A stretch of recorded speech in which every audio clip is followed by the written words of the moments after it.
일상이 회복되기를 원합니다. 근데 과연 일상으로 회복된다라고 하는 것이 과연 무엇일까 생각해 보신 적 있으세요? 과연 일상으로 돌아간다라고 하는 것이 무엇인지 좀 묵상하는, 생각해 보는 시간 되시기를 바랍니다.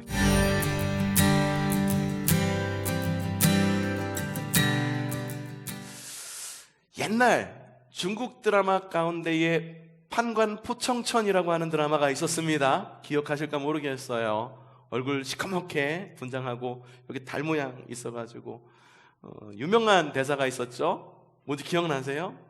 작두를 대령하라. 예, 판관 포청천이라고 하는 드라마가 있었습니다. 이 판관 포청천이 뭐 하는 사람인 것 같습니까? 그 당시 중국 법을 따라서 옳고 그름을 판단하는 그런 사람이 판관 포청천이었었습니다. 그거에 따라서 상도 주고 벌도 내렸죠. 벌을 주는 사람에게는 작두를 대령하라, 뭐 이런 유명한 대사가 있기도 했습니다. 지금 우리 시대 가운데에도 이렇게 판관의 역할을 하시는 분들, 공무원이 있습니다. 판사, 그렇죠? 이분들은 법에 따라서 이 사람이 법에 따라서 옳은 일을 했는지 나쁜 일을 했는지 판단을 하고 벌과 상을, 판사가 상도 주나? 글쎄, 잘은 모르겠지만 어쨌든 좀 두려워요. 왜냐하면 법에 따라서 판단하시는 분들이기 때문에. 이 판사라고 하는 것이 영어로 뭔지 아십니까? 저지라고 이야기를 합니다. 옛날에 그 저지 드래곤이라고 하는 그런 옛날 영화도 있어요. 실베스타 스텔론이 나와가지고선 미래사회의 사람들을 이렇게 체포하고 법에 따라 심판하는 그런 드라마였어요. 성격이 비슷하죠. 이 저지라고 하는데, 이 판사, 판관을 저지라고 하는데 성경에 똑같이 이 저지라고 말하는 그런 인물들이 있습니다. 그게 누구냐면 바로 사사라고 하는 사람들입니다. 사사가 영어로 저지예요. 아니나 다를까 이 사사라고 하는 사람들은 이스라엘 백성들이 가나안 땅을 정복합니다. 맨 마지막에 정복해서 가나안 땅을 들어간 리더십 누구? 여호수아.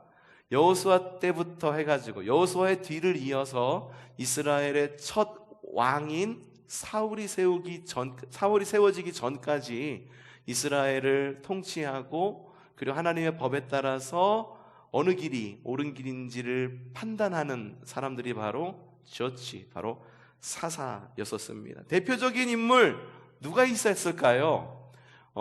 사사 가운데는 남성만 있었던 것이 아닙니다. 여성도 있었습니다. 누구? 드보라라고 하는 여성 사사도 있었습니다. 그 시대의 여성 사사라니 우리 주님 정말 앞서가시는 분인 것 같아요. 드보라라고 하는 여성 사사, 또 기드온도 사사였습니다. 그리고 힘이 장사였던, 머리 가운데에서 힘이 났었던 누구? 샘슨, 삼손도 역시 사사였었습니다. 그리고 이스라엘의 마지막 사사가 누구였을 것 같아요? 혹시 아시는 분 계세요? 여러분들은 아실지 모르겠지만 사무엘 아시죠? 사무엘이 이스라엘의 마지막 사사로 분류가 됩니다. 그 두 아들도 역시 사사의 직분을 맡았던 사람들 가운데 한 명입니다. 자, 길게 사사에 대해서 이야기했는데 왜 이야기를 하냐면 오늘은 바로 사사시대에 대한 있었던 그런 한 이야기를 여러분과 함께 나누고 싶어서입니다. 어쩌면 여러분들 들을 때 굉장히 좀 불편할 수도 있어요.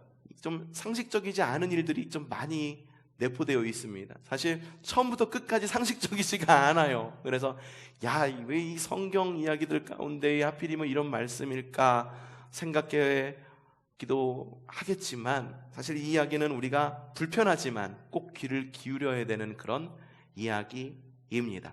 자, 어떤 이야기일지 들어보시죠. 어느 시대? 사사시대에 에브라임 산지에 한 레위인이 살고 있었습니다. 자, 레위인 하면은 무엇을 맡은 사람인가? 하나님께 예배를 하는, 예배의 직분을 맡은 예배자들이 바로 레위인이었었어요. 우리 알지 못하는 레위인의 하나의 업무, 임무가 있었었는데, 하나님을 예배하는 것 이외에 또 다른 업무, 전쟁 시에는 뭘 했었냐 하면은 정찰 임무를 맡았던 것이 레위인입니다. 그래서 정찰병 역할을 해서 막 이곳저곳을 돌아다니다 보니까는 많은 곳의 사정을 잘 알고 돌아다니면서 정찰병으로 역할했던 것이 레위인이었다라고 하는 거예요. 그러다 보니까는 어느 동네에 뭐가 좋고 어느 동네에 뭐가 좋고 특산물이 뭐가 났고 강화도에는 뭐 안성은 탕면이 아니에요. 안성은 육이. 그러면은 우리 연천에서 유명한 게 뭐가 있어요? 없어요? 구석기 유명하다고 그러나요? 저는 구석기보다 더 잘 보여줘야 되는 아주 유명한 것이 있어야 된다고 보는데 바로 우리 초성교회가 되어야 됩니다. 예, 그리고 우리가 세워지는 카페, 그리고 우리 카페, 그리고 서점인 서다도 좀 유명해졌으면 좋겠어요. 사람들이 와갖고 야 거기 가면은 거기 랜드마크야 하는 그런 곳이 되었으면 좋겠어요. 뭐 유명한 것들이 많아요. 레위인들이 그것에 빠삭한 사람들이었었어요. 레위인이 첩을 얻으려고, 누구를 얻으려고? 예, 처음부터 좀 이상합니다. 레위인, 하나님을 예배하는 그 레위인이 첩을 얻으려고 베들레헴으로 간 거예요. 아마 베들레헴으로 가면 거기서 괜찮은 처자들이 있다라고 하는 그런 소문과 그런 정보를 가지고 있었던 모양입니다. 그래서 베들레헴으로 가가지고 자신이 살고 있는 이 에브라임 산지에 데리고 와서 첩으로 이렇게 집안에 들여놓게 됩니다. 들여놓다니까 물건 같네요. 이게 집안에서 같이 살게 됩니다. 근데 이 부부관계라고 하는 것이 사람 뜻대로 됩니까? 그렇지 않죠. 아무리 레위인이라 할지라도 의견이 와이프와 혹은 남편과 맞지 않으면 부부싸움을 하기도 합니다. 근데 이 레위인과 이 첩이 부부싸움을 대판한 모양이에요. 이 첩이 모든 짐을 싸가지고 자기의 집이었던 베들레헴으로 돌아가게 되는 거예요. 이 레위인이 화가 났겠죠. 그러고 있다가 한 4개월쯤 지났는데 안 되겠다, 데리고 와야겠다라는 마음을 고쳐먹고 레위인이 이 첩을 데리러 베들레헴 곧 처가로 이렇게 떠나게 됩니다. 그곳에서 그 처갓집에 있는 장인과 장모를 막 구슬르고 그리고 자기의 첩을 이렇게 잘 구슬러 가지고선 간신히 마음을 돌려 가지고 집으로 돌아오는 과정에 있었어요. 그런데 이 하루 만에 집에 도착하면은 다행이겠는데 하루 만에 도착할 수가 없었던 거죠. 하룻밤을 묵어야겠던 거예요. 묵으려고 보니까는 다행히 이스라엘의 같은 이 지파였던 베냐민 지파가 다스리는 땅 가운데에 기브온이라고 하는 곳에 도착을 하게 됩니다. 주인장, 우리가 좀 머물러 갈 수 있겠습니까? 라고 말하자 한 노인이 나와서 이 레위인과 그리고 그 아내를 아주 반갑게 맞이해 줍니다. 이 중동 사람은요, 손님 대접을 정말 극진히 합니다. 손님 대접을 정말 극진히 해요. 지금도 그렇다라고 그래요. 자기 집에 온 손님을 자신이 할 수 있는 모든 것을 동원해 갖고 손님을 대접을 합니다. 이 노인도 이 레위인과 이 첩을 아주 극진히 대접을 하는 거예요. 그런데 어느 날 근데 밤이 깊어가는데 갑자기 이 노인의 집에 큰 소리가 들립니다. 무슨 소리일까요? 누군가가 바깥에서 문을 막 두드리고 있는 거예요. 에이 노인장! 주인장! 이 집에 손님이 와 있는 걸 알고 있어. 손님이 와 있는 걸 알고 있는데 그 손님을 우리에게 내어주시오! 왜 내어달라고 그랬을까? 여러분 역사적으로 보면은요, 이방 종교가 있었던 곳에 그리고 하나님의 백성이 아닌 이방 사람들이 있는 곳에 성행했던 그런 하나의 문화라고 일컬어지는, 지금도 우리도 이걸 문화라고 일컫기는 하지만 바람직하지 않은 그런 종교의식 같은 게 있었습니다. 이게 뭐냐면은 동성애예요. 동성애.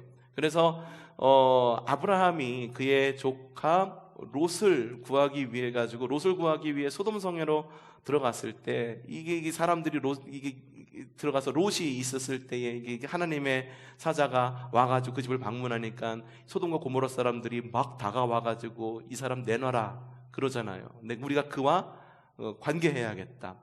동성애를 말하는 거거든요. 그러니까 이곳에 있었던 사람들, 곧 베냐민 지파 땅 기브온에 있었던 질 좋지 못한 사람들이 와갖고 문을 두들기면서 레위인을 내놓으라는 거예요. 그 남자 내놔라. 우리가 좀 범해야겠다. 우리가 좀 관계를 맺어야겠다라고 이야기를 하는 거예요. 집주인이 그러는 거예요. 끈질기게 회유하는 겁니다. 야, 이거 그러면 안 됩니다. 우리 집에 온 손님인데 어떻게 그 사람을 내놓을 수 있겠습니까? 더군다나 레위인이에요. 하나님의 일을 하는 사람인데 어떻게 내어줄 수 있겠습니까? 그렇게 할 수 없습니다. 끈질기게 그러는데 이 사람들이 돌아가지를 않네. 그래서 이 사람들이 얻어낸 사람이 있으면 누구를 얻어냈을 것 같아요? 레위인의 첩을 끝내 얻어내고 맙니다. 정말 이상하죠? 오늘 이야기 정말 이상합니다. 19금 이야기 같아. 19금 이야기. 그런데 이 첩을 얻어내서 이 사람들이 뭘 했겠습니까? 밤새도록 이 첩 하나 두고 온 동네 사람들이 다 능욕을 보게 하고, 그래가지고선 이 첩을 갖다가 밤새도록 능욕 보게 해가지고선 이 노인의 집 앞에다가 그냥 내팽겨치고서 가버린 거예요. 아침이 밝았어요. 이 여인이 건강하게, 그래도 되도록 건강하기를 바랬지만 사람들에 의해서 찢기고 상처받고 그리고 폭력적으로 이렇게 폭력을 당하고 그래가지고 거의 죽을 지경에 놓여서 겨우 그 문 앞에서 숨이라도 붙어 있을 줄 알았는데, 레위인이 나가서 아침에 보니까는 이 여인이 자신의 첩이 죽어 있던 거예요. 이 레위인이 묵묵하게 이 첩의 시신을 갖다가 수습을 합니다. 시신을 수습을 해갖고 고향 땅으로 돌아와요. 에브라임 산지로 돌아오게 됩니다. 그럼 다음에 어떻게 했으면 좋았을까? 장례를 치러줬으면 좋겠다. 이게 우리가 바라는 결말이에요. 그런데 오늘 성경 말씀에 어떤 이야기가 나오냐면은, 글쎄 이 레위인이 이 자신의 그 첩이었던 여인의 시신을 조각을 냅니다. 12조각을 내요. 12조각을 내서 12지파 가운데에 한 조각씩 한 조각씩 다 보내게 됩니다. 오늘 이야기 좀 이상하죠? 정말 이상합니다. 정말 이상해요. 야, 성경 이야기 가운데 이런 이야기가 있다고 싶을 정도라고 생각이 들죠. 시신을요, 각 지파, 이스라엘의 몇 지파? 12지파가 다 받아봅니다. 받아보고 각 지파에서 어떻게 반응했을까? 야, 그럴 수도 있지. 이렇게 반응을 했을까? 아닙니다. 온 지파가 분노에 휩싸입니다. 야, 어떻게 사람을 이럴 수가 있어? 그러면 안 되는 거지. 분노에 휩싸이게 됩니다. 그리고 그 분노를 베냐민 지파를 향한 전쟁으로 표출을 합니다. 기브온 땅이 베냐민 지파 땅에 있다라고 그랬잖아요. 그래서 베냐민 지파를 향한 전쟁으로 표출을 하게 됩니다. 나머지 11지파, 베냐민 지파가 12지파 가운데 막내 지파니까는 나머지 11지파가 결집을 해가지고 연합군을 구성합니다. 야, 베냐민 지파 이거 안 되겠어. 한번 본때를 보여줘야지. 여기 기강을 세워야지. 안 되겠어. 그래가지고 연합군을 결성을 합니다. 하지만 이 베냐민 지파의 군사력이 만만치가 않아요. 막강해요. 그래서 첫 번째 전투에서 이 연합군 11지파, 이스라엘의 11지파와 베냐민 지파의 전쟁에서 누가 이겼을 것 같습니까? 당연히 베냐민 지파가 이겼겠죠. 막강하다라고 그랬으니까요. 아, 이거 어떡하지? 그러다가 이 연합군이 다시 전쟁을 벌입니다. 두 번째 전투가 이루어졌습니다. 두 번째 전투에서는 누가 이겼을 것 같습니까? 연합군? 아니에요. 또 역시 베냐민 지파가 승리를 하게 됩니다. 이 11지파가 낙심을 해요. 야, 이거 어떻게 해야 되냐? 하나님께 이걸 어떻게 해야 될까? 물어볼까? 우리도 보통 그런 경우가 있죠. 이게 일하다 보면은 뭔가 길이 막혀. 그러면은 야, 이게 하나님의 뜻이야? 누구의 뜻이야? 알 수가 없는 경우가 종종 있어요. 그래서 기도를 한 거죠. 그래도 기도를 하다 보니까 하나님이 어떻게 하라라고 알려주고, 그리고 스스로들 가운데에 지혜가 났는데, 뭐냐 하면 이 베냐민 지파가 지리적으로 굉장히 좀 불리한 지역에 위치해 있었어요. 이 여호수아가 이게 이스라엘 사람들이 가나안 땅을 정복해서 땅을 분배받잖아요. 그래서 땅을 분배받는데 여러 동서남북으로 분배를 받는데, 이 베냐민 지파 땅의 위치가 어디였냐 하면은 많은 11지파가 삥 둘러있는 가나안 땅의 정중앙에 위치한 것이 베냐민 지파의 땅이었었어요. 이 지리적으로 보면은요, 우리나라랑 똑같아요. 남쪽으로는 일본, 북쪽으로는 북한과 러시아와 중국이 있어. 양쪽으로는 바다야. 어디 하나 도망갈 데 없는 그런 지리적으로 군사적으로 막강할 수밖에, 군사력을 키울 수밖에 없는 그런 지역이었고, 이게 한번 포위당해가지고선 군사력이 약해서 포위당하면은 꼼짝없이 당할 수밖에 없는 지역이었던지라, 이 나머지 11지파가 꾀를 씁니다. 야, 우리 특공대를 보내자. 특공대를 보내가지고선 먼저 보내는데, 먼저 보내가지고선 이 이 뭐라 그러죠? 이 베냐민 지파의 본대가 특공대를 치러 오면은 우리 뒤에 숨어 있다가 이게 그들의 땅, 베냐민 지파의 땅과 그 군사들 사이를 이렇게 가로질러 가가지고 허리를 끊고, 마치 우리 인천 상륙 작전 하듯이 허리를 딱 끊어가지고 그들을 치자라고 하는 작전을 벌이게 됩니다. 세 번째 전투가 이루어지게 됩니다. 연합군은 작전을 세운 대로 그렇게 전투를 해요. 30명의 아니 뭐 그 이상의 그 특공대를 보냈어요. 처음에 특공대가 보내가지고 열심히 잘 싸웠는데, 이 전쟁이라고 하는 것이 수적으로 밀리면은 이거 이길 수 없는 전쟁이 바로 그때 전쟁이었잖아요. 워낙 많은 수가 베냐민 지파 사람들이 오니까 특공대가 막 죽어나가는 거예요. 막 몇십 명씩 죽어나가니까는 이 베냐민 사람들이 야! 우리가 또 세 번째 전쟁에서 승리하는구나 라고 해서 이 특공대가 후퇴하니까 같이 따라서 쭉 한이 빨려 나옵니다. 이스라엘 백성 연합군 어떻게 하기로 했어요? 본군이 빠지면 그 사이에 파고들어가지고선 그들을 갖다가 멸하기로 한 거잖아요. 파고듭니다. 아니나 다를까 이 베냐민 지파의 원래 본진이 그거 파고드는 거 못 보고 그 꽁대 따라가다가 글쎄 그 베냐민 지파 그 땅에 있는 군사들까지 모조리 다 그냥 비우게 되는 거예요. 빈집털이 하는 거죠. 그래서 이스라엘 연합군들이 이 베냐민 지파 땅에 들어가고 베냐민 지파를 갖다가 막 이제 초토화시키기 시작합니다. 뒤를 돌아보니 어떻습니까? 자기 땅에 불타고 있는 거야.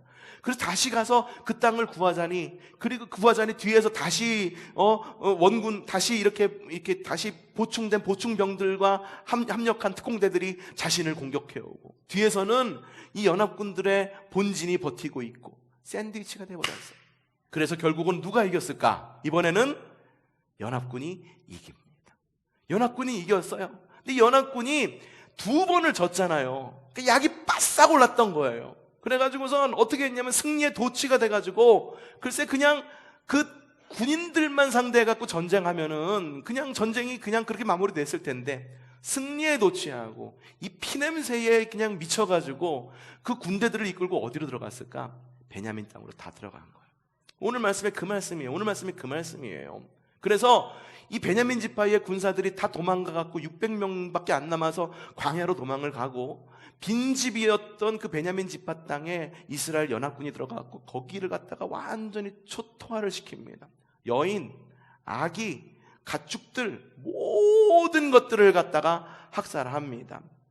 베냐민 지파의 패장병들은 광야로 도망갔다라고 여러분에게 말씀을 드렸어요. 그리고 베냐민 지파는 이제 거의 완전히 몰살당하게 되어 있는 위기에 놓이게 된 거예요. 성경에 보니까 뭐라고 적혀 있냐면은 거의 다 죽게 되었다. 베냐민 지파가 이제 완전히 없어지게 됐다. 이스라엘이 12지파였었는데 이제 11지파밖에 남지 않게 됐다라고 하는 그런 통곡 소리가 오늘 말씀 뒤편에 나오고 있습니다. 여러분, 앞서 여러분에게 말씀을 드렸어요. 오늘 이야기 들으면은 불편할 거다라고 여러분에게 말씀을 드렸습니다. 오늘 말씀 듣고 야 정말 은혜된다, 혹시 그러신 분 계십니까? 오늘 말씀 들으면은요 막 야 그래 이스라엘 연합군이 이겼지, 야 이겼어, 승리했어, 주님께 영광을 돌리자, 막 이런 마음이 드십니까? 오늘 이야기 들으면 여러분들은 어떤 느낌이 드시는지 제가 맞춰볼까요? 이상할 겁니다. 정말 이상할 거예요. 그리고 어떤 면에서는 불쾌하다라고 느끼실 수도 있을지도 모릅니다. 그 어느 것 하나 정상적이다라고 여겨지지 않습니다. 레위인이 첩지를 합니다. 그렇죠? 레위인이 첩지를 합니다. 그리고 하나님의 백성, 동성애를 요구한 사람들이 이방인이었나요? 아니에요. 그들도 역시 하나님의 사람들인데 하나님의 사람들이 동성애에 빠져가지고선 그렇게 관계하겠다, 레위인을 달라라고 요구를 합니다. 시신에 대한 예도 없습니다.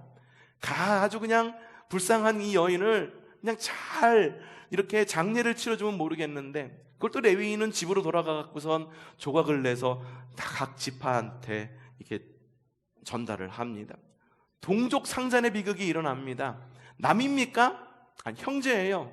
12형제 가운데의 한 지파를 완전히 멸망시키는 그런 모습이 나오는 것이 오늘 말씀입니다. 마치 하나님의 백성이 하지 말아야 할 행동들을 모아놓은 단편집을 읽는 것 같은 그런 생각이, 느낌이 들기도 합니다. 근데 이 이야기가 우리에게 더 충격적으로 와닿는 이유는 뭐냐 하면 이게 하나님의 백성의 이야기래요. 하나님의 백성의 이야기래요. 하나님을 믿는 사람들의 이야기래. 그래서 성경의 이야기가 더 듣는 내내 더 불편합니다. 야, 저러면 안 되는데 왜 그러지? 상식적으로도 저러면 안 되고, 야, 그 당시 사사시대라며. 그리고 사사시대의 군사 리더였고 정치 리더였고 옳고 그름을 판단하는 그 사사는 지금 어디 가서 뭐 하고 있는 거지? 그것보다도 제일 먼저 와닿는 게 어떤 마음이 듭니까? 야, 하나님의 백성들이 제발 좀 정신 좀 차리고 이스라엘다운 모습으로 좀 정상적으로 기록되었으면 좋겠다라고 하는 마음이 여러분들 마음 가운데 혹시 들지 않습니까? 저는 그 역시 그런 마음이 들었어요. 그러면서 떠오른 것이, 야, 이 사람들이 정말 회복해야 되는 것이 무엇이었을까를 좀 생각해 보게 되었어요. 여러분, 우리는 지난 2년 동안 정말 이상한 일상을 살아왔습니다. 지난 2년 겪으면서 평생 겪었던 일들 가운데에 정말 손에 꼽힐 정도의 이상한 일이라 여겨지지 않으셨어요?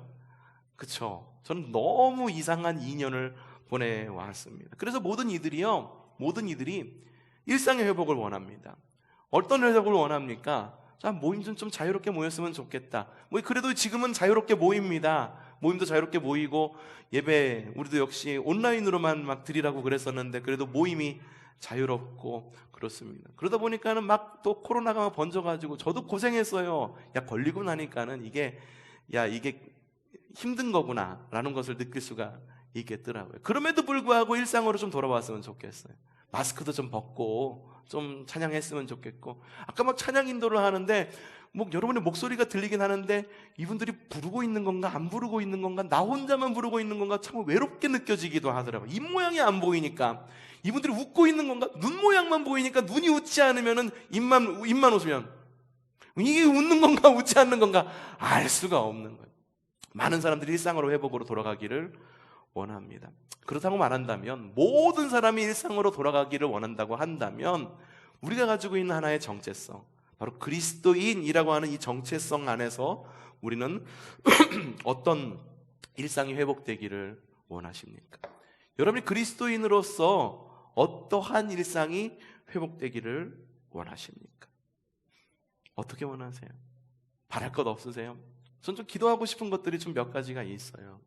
이 코로나 시대 겪으면서 사람들이 모이지 않는 것이 너무 당연시 여기다 보니까는 그동안에 보였던 분들이 지금까지 안 보여요.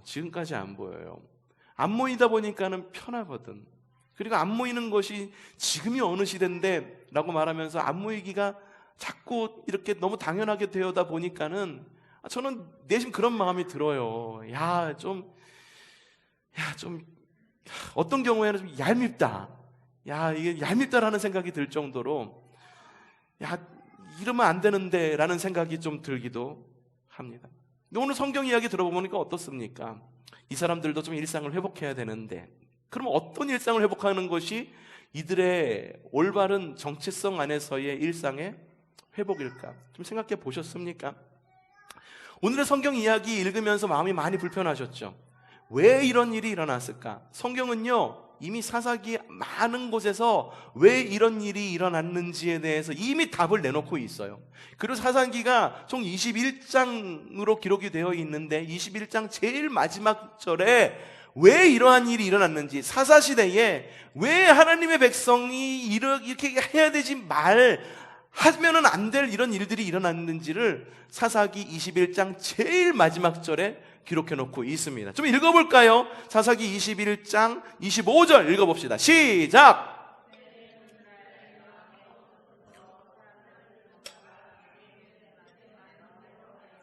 띄워주세요. 그냥 깨워놔주세요. 이 시대에 왜 이런 일이 일어났는지 사사기 제일 마지막 장 제일 마지막 절에 결론을 이렇게 맺고 있는 거예요. 그때는 누가 없었어요? 이스라엘에 누가 없었어요?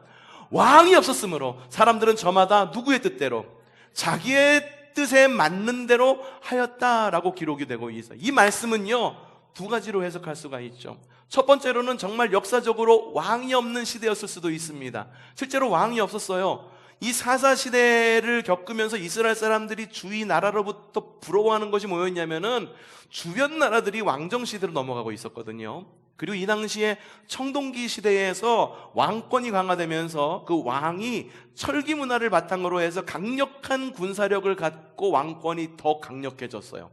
무기를 가지고 있는 거예요. 철기, 무기와 청동기 무기 갖고 싸우면 누가 이겨요? 누가 이겨요? 당연히 철이 이기죠. 청동기 무기로 철 방패를 그냥 때리면 어떻게 될까? 청동기 칼은 다 무뎌지고 못 쓰게 되는 거예요. 왕권이 주변 나라에 발전이 되어 있었어요. 철기 문화로. 그러니까 이스라엘 사람들이 주변 나라를 보니까 어때? 야, 철기, 엄청난 무기, 유도 미사일도 가지고 있고 탱크도 가지고 있고 자주포도 가지고 있어가지고선 그걸로다가 싸우면 우리 도무지 이길 수가 없겠다는 위기감을 느끼게 된 거예요. 그래서 이스라엘 사람들이 주변 나라를 굉장히 부러워했어요. 우리에게도 제발 왕을 주세요. 왕을 주세요. 근데 하나님이 거절합니다. 그러면서 뭐라고 말하냐면은 이렇게 이야기하시는 거예요. 이게 두 번째 왕에 대한 이야기인데 바로 어떤 왕이냐면은 신앙의 왕. 실제로 역사적으로 왕이 없는 시대이기도 했지만 신앙의 왕이 없었던 시대였던 거야. 하나님이 말씀하시는 거야. 야, 너희 왕 달라고? 내가 너희의 왕인데 무슨 왕이 필요해? 세상의 왕 그들은 다 이미 죽어 없어질 거고 정권은 교체될 거고 사회는 변화될 거야.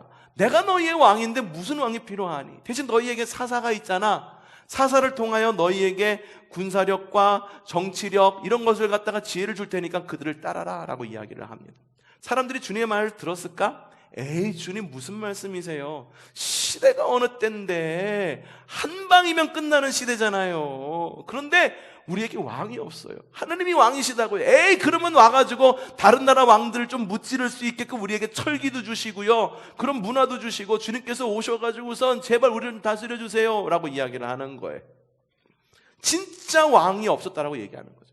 이스라엘 사람들이 그래서 어떻게 살아갔느냐? 하나님 안 계셔. 하나님 보이지도 않는 걸 우리한테 뭐 어떻게 역사해? 라고 말하면서 그들 땅에 있었던, 가나안 땅에 있었던 다신, 농경 다신을 믿게 됩니다. 바알, 아세라 이런 신들을, 태양신 막 이런 신들을 믿게 되는 거예요. 그러다 보니까는 그 가나안 땅에 있었던 문화들이 고스란히 이스라엘 민족 가운데로 들어오는 거죠. 가나안 땅의 동성애 굉장히 당연한 거예요. 가나안 땅에서 우상 숭배하는 것 당연한 거예요. 가나안 땅에서 첩두는 것 당연한 거예요. 모든 이스라엘 사람들이 레위인이나 모든 사람들이나 다 할 것 없이 야, 이 땅에선 모든 사람들이 다 이렇게 살아가는 걸 우리라고 이렇게 살아가려지 말라는 법 있어? 라고 말하면서 그 안에서 이 가나안 사람들과 똑같이 살아가고 있었다라고 하는 거예요. 여러분, 오늘 이야기가 정말 이상하고 불편한 이유가 뭔지 아십니까? 성경이 이미 이야기하고 있어요. 그 시대는 왕이 없었더니 자신의 생각대로 그냥 그렇게 행하는 대로 그렇게 행했다. 각자가 생각하는 게 다 옳은 거예요. 각자가 생각하는 게 다 옳은 거예요. 너 이렇게 생각해? 그래, 그것도 옳아. 너 이것도 생각해? 그것도 옳아. 야, 주님께서 이거 하지 말라고 그랬어. 그래서 이스라엘 백성들이 애초에 가나안 땅에 들어올 때 하나님께서 가나안 땅을 목전에 두고 이스라엘 사람들에게 이 강해 설교를 하셨잖아요. 모세를 통해서. 그게 바로 신명기예요. 신명기가 뭐냐 하면 이스라엘 사람들에게 이미 주었던 11조를 주님께서 모세의 입을 통해 가지고선 이게 강해 설교한 것이 신명기거든요. 실제적으로 야, 너희 거기 땅에 들어가면 나 외에 다른 신을 섬기지 말라라고 이야기했는데 그게 뭔지 무슨 뜻인지 알겠니? 그런 거는 이런 거야. 이런 거 하면 안 되고 너희는 이렇게 해야 돼. 야, 이웃의 것을 탐내지 말라고 그랬는데 그게 뭔지 알아? 그거는 말이야, 너희들이 들어가면은 농경사회에 있을 건데 뭐 이런 식으로 해가지고 이웃의 것을 훔치지 말고, 이런 것들에 대한 내용이 들어있는 것이 신명기거든요. 주님이 걱정하신 거예요. 아니나 다를까 이스라엘 사람들이 가나안 땅에 들어가니까는 그냥 그것에 어울리고 물들고 그 땅의 사람들이 다 그렇게 살아가니까, 언론이 다 그렇게 이야기하니까, 사람들의 문화가 다 그러니까, 그 시대가 그런 시대니까 사람들도, 그리스도인들도, 그리고 하나님의 백성들도 거기에 물들어서 똑같이 그렇게 살아가는 거야. 사람들 다 거짓말하는데 뭐 나도 거짓말하지 뭐, 다 가라로 거짓말로 이 서류 올려가지고선 대출 다 받는데 뭐 우리도 그렇게 하지 뭐, 어쩔 수 없잖아. 그런 것들. 오늘 이야기가 불편한 이유가 바로 그거예요. 하나님의 이스라엘은 분명히 하나님의 백성입니다. 주님이 왕이신 백성이에요. 그런데 그 시대가 어떤 시대라고 이야기했습니까? 하나님이 없는 것처럼 사람들이 살아가고 있었어요. 왕이 없었어. 그래서 이상하게 느껴지는 거예요. 괜히 이상하게 느껴지는 건 아닙니다. 여러분들 오늘 이야기 들으면서 어떤 생각이 드셨다고 앞에서 물어봤잖아요. 어떤 생각이 드냐고 물었습니까? 편안했습니까? 마음 가운데 평안합니까? 여호와는 나의 목자시니 내게 부족함이 없으리로다. 이런 것 좀 들어야지 마음이 평안 가운데 오는데, 레위인이 첩을 얻고 이 사람들이 동성애를 요구하고, 그리고 첩의 시신인을 갖다가 12조각으로 나누어가지고 다 보내고, 사람들이 분노해가지고선 형제들끼리 싸워가지고 한 형제 집안이 완전히 몰살되게 되어 있는 이 이야기가 편하게 느껴지십니까? 편하게 느껴지지 않는 이유는 이거라니까요. 우리 마음 가운데 외침이 있잖아요. 무슨 외침?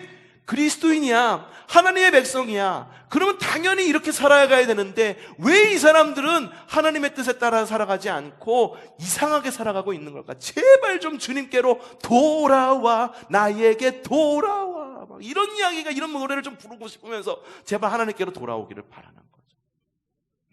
여러분, 우리의 삶이 정말 이상하게 여겨집니다. 우리의 일상이 이상한 이유가 뭘까? 지금의 시대가 코로나 시대라서 이상한 걸까? 원래 다 그런 거기 때문에 이상한 걸까? 모든 사람들이 마스크 쓰고 다니는 것, 여러분 마스크 쓰고 다니는 것 지금 너무 당연하죠. 여러분 생각해 보세요. 야, 정말 이상하다라고 생각해 보신 적 없으세요? 그 누구가 마스크를 쓰는데 마스크에 이렇게 꽃무늬 있고 마스크 스트랩을 하고 다닐 거라고 누가 생각했어요? 이상하지 않아요? 옛날에 안경 쓰고 다닐 때, 옛날 사람들은 안경, 지금도 그게 지금도 나오긴 하는데 80년대만 하더라도 안경에 이렇게 여기 스트랩이 있는 안경이 있었어요. 혹시 기억하세요? 그때는 그게 유행이었었어요. 근데 요즘에도 보니까 연예인들이 가끔 이렇게 스트랩을 하고 나오긴 하더라고요. 근데 유행이 지났어. 그러고 난 다음에 봤을 때 이 스트랩이 어떻게 느껴지던가요? 촌스럽다. 저걸 왜 하지? 생각 안 드세요? 마스크 당연하다고 여겨지십니까? 너무 이상하다라고 여겨지지 않아요? 혹은 감염의 위험? 이상하다고 여겨지지 않습니까? 옛날에 80년대 초반에 주일학교 가려고 그러면 아침마다 했던 만화 영화가 있어요. 은하철도 999라고 하는 만화. 이 미래사회를 그리는데 거기 은하철도 999에서 미래사회를 그리면서 아이들이 공부를 하고 엄마가 아이를 안고 있는데 이 아이가 막 얼굴이 파래져가지고서 막 울려고 그러는 거예요. 엄마가 주머니에서 못 꺼낼까 산소통 꺼내가지고선 아이에게 물려줘. 아이가 세근세근 잠드는 그런 모습이 지금 우리가 사는 모습이 될 것이라고 누가 그 상상이라도 했습니까? 후유증, 여러분 코로나 겪어보셨죠? 후유증이 어떻던가요? 저는 코로나 딱 겪자마자, 우리 여기서 공사하니까 공사하시는 분들이 담배도 피시고 막 이래요. 근데 처음에는 담배 냄새가 막 나고 그랬는데 코로나 딱 이게 걸리자마자 주변을 이렇게 갔는데도 그분들이 피는 담배 연기 가운데 걸어가는데도 담배 냄새가 안 나더라고요. 담배 냄새가 안 느껴지더라고요. 뭘 먹어도 이게 짠지 단지 그 감각이 없어지더라고요. 후유증 너무 좀 당연하다라고 여겨지십니까? 이상하다라고 여겨지지 않아요? 그럼 그리스도인으로서 모든 사람이 그런 것이 이상하다고 여겨지는데 그리스도인으로서 이상하게 여겨야 될 부분이 바로 그런 게 아닐까 좀 생각해 보는 거예요. 하나님의 백성이, 왕의 백성이, 그리스도인이 왕이 없는 시대를 살아간다라고 하는 거 여러분들 이상하게 여겨지지 않습니까? 자기의 생각이 다 옳아. 그래갖고 하나님의 말씀보다도 내 생각이 옳은 거야. 김집사 생각, 이권사 생각, 박장로 생각, 서로가 다 다른데 서로가 네 생각도 옳고 네 생각도 옳아. 주님의 말씀이 설 자리가 없는 그리스도인의 삶을, 그리스도인이 왕이 없는 삶, 주님이 왕 되신 삶을 살아가지 않는 것, 그것이 이상하다라고 여겨지지는 않습니까? 우리가는 그걸 이상하게 생각해야 되는 거예요. 오늘 말씀을 읽으면서 정말 이상하다라고 여겨지는 게 왜 이상하냐 하면은 이스라엘 백성이, 하나님의 백성이 어떻게 주님을 왕으로 섬겨야 되는 그 백성이 주변에 있는 왕들을 보면서 그들을 부러워하고 주변에 있는 왕들이 있는 그 시대의 그 문화를 부러워하면서 그들과 똑같이 사는 것, 동성애, 첩들이고 하나님 마음에 들지 않는 삶을 살아가는 것, 그게 이상하게 여겨진 것. 왜 이상하다고 여겨진 거예요? 하나님의 백성이 하나님 없이 살아가는 것이 이상하게 여겨지는 거예요. 그리고 제발 그들이 주님에게로 돌아오기를 원한다라고 하는 거죠. 여러분 일상의 회복을 기도하십니까? 여러분 일상의 회복 당연히 기도하십시오. 코로나가 끝나기를 기도하세요. 그리고 제발 좀 마스크를 좀 벗는 시대가 왔으면 좋겠다라고 여러분들 기도하십시오. 그리고 마스크를 사는 시대라고 할지라도 하나님을 예배하는 사람이 하나님의 이름을 그 이름답게 예배하는 그러한 때가 바로 지금의 때가 되기를 기도하십시오. 마스크를 쓰고 있다라고 해서 하나님을 100% 예배하는 것, 50%만 예배하는 것, 그게 당연한 시대, 그것이 당연하지 않게 여기는 성도들이 늘어나기를 기도하시기를 바랍니다. 그런데 그 무엇보다도 우리가 기도해야 될 게 뭐냐 하면, 이러한 코로나로 인해서 모든 사람이 살아가고 있는 이상한 시대에서의 모든 사람이 바라는 그런 일상으로의 회복, 그것만 기도하는 게 아니라 우리가 그리스도인이라고 한다면 그리스도인으로서 응당히 돌아가야 될 일상을 회복하기도 역시 기도하는 여러분들이 되었으면 좋겠어요. 우리의 신앙의 환경 지금 정말 이상하지요? 그렇죠? 학교에서 뭐 가르치는 것 이렇게 보면은 우리가 지난 세월을 살아가고 있었던 가치관과 뭔가 좀 다른 것을 가르친다라고 하는 소식도 막 들려오기도 합니다. 그리고 법안이 통과되는 것을 보면은 이게 과연 옳은 건가라고 하는 생각이 드는 법안들도 또한 지금 상정되고 있고, 그래가지고 좀 마음이 좀 불안하기도 하고 정말 이상한 시대라고 여겨지기도 합니다. 여러분 돌아보십시오. 근데 우리의 신앙의 환경이 이상하지 않았던 적이 있었습니까? 제가 생각할 때 우리의 신앙이 이상하지 않았던 적은 한 번도 없었습니다. 초대교회로부터 이상했던 적 늘 이상해 왔습니다.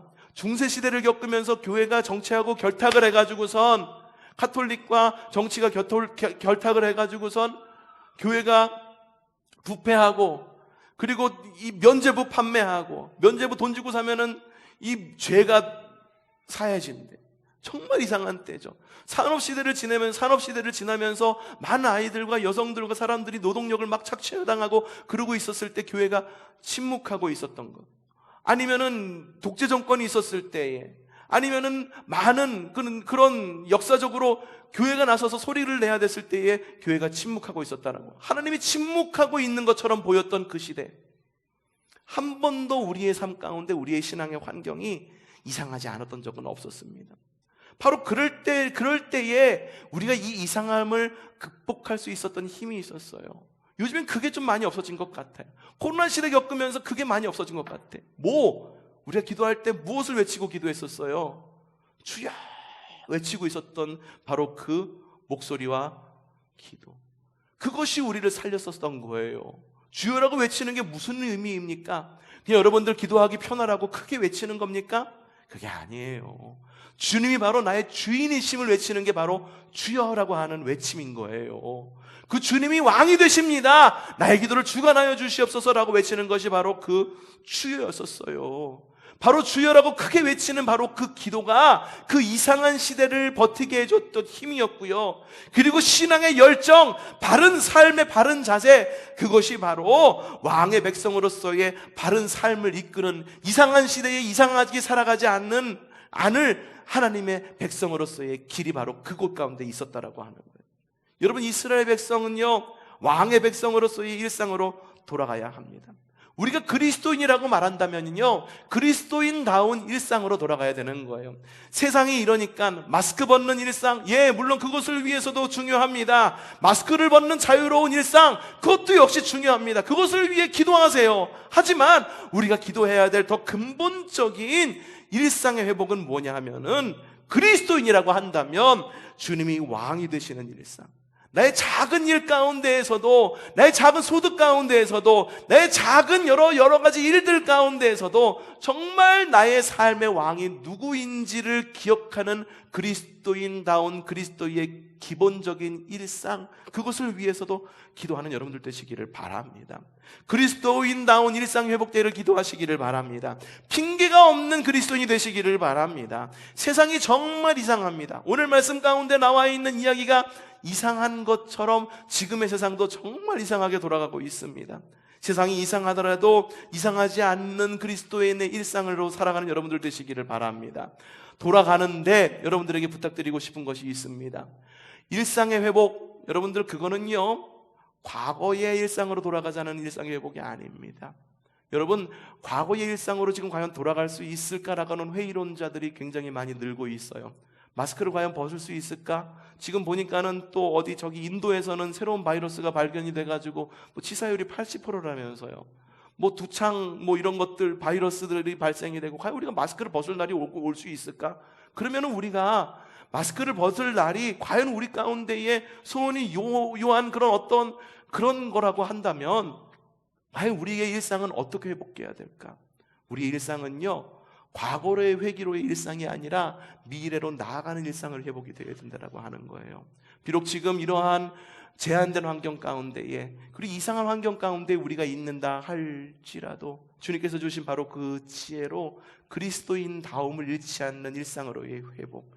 비록 우리의 상황은 변하지 않아요. 세상은 정말 이상하게 변화가고 우리가 가치관과는 뭔가 좀 다르다라고 여겨지는 상황으로 바뀔지는 몰라도 주님 말씀에 근거해서 그리스도인 다움을 잃지 않는 주님이 정말 나의 왕이십니다 라고 고백하는, 왕이신 주님을 회복하는 일상으로 회복되는 저와 여러분이 되기를 바랍니다. 그것이 바로 우리가 회복되어야 될 일상임을 기억하고, 여러분들 일상의 회복을 위해서 기도하십시오. 나라를 위해서 기도하십시오. 교회를 위해서 기도하십시오. 여러분의 자녀와 여러분의 가정과 여러분의 삶을 위해서 기도하십시오.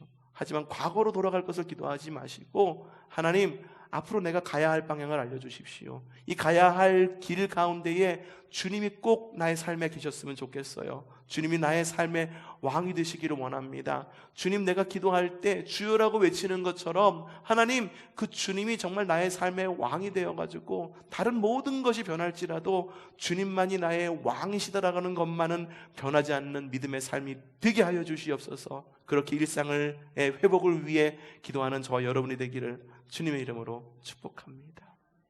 영원하길